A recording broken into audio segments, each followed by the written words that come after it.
Magandang umaga po muli ngayon. Si Nono Normie ay gagawa ng isang blusa na K-pop.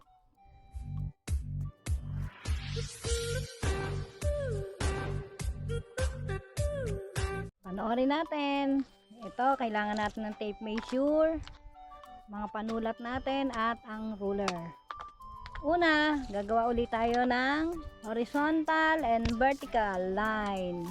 Ito yung ating starting line ay shoulder. 17, mahaba. Down 4, neck back natin ay 3.5. Sa neck back, baba tayo ng 1 inch. Connect natin ang shoulder to shoulder point. Mahaba po ito 17. Balik tayo sa center point. Down tayo ng para sa front neckline. Ang neckline niya ay 18.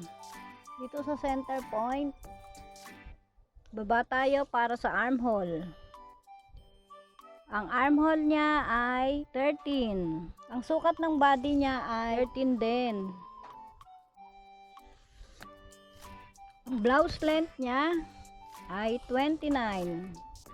Punta tayo dito sa lagay tayo ng allowance para sa tupi na 1 inch. Next, connect lang natin yan.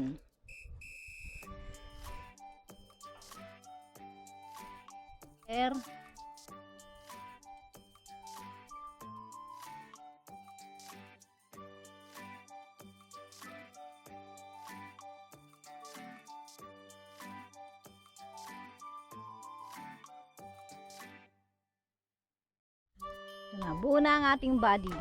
Gawa naman tayo na sleeve. Okay, guguhit pa tayo ng 7 inches. End line tayo ng 1 inch. Sa shoulder point,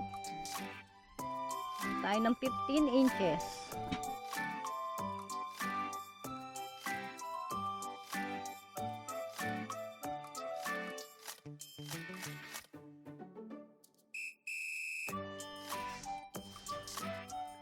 Sa armhole ay 11, 12. Girth ay 9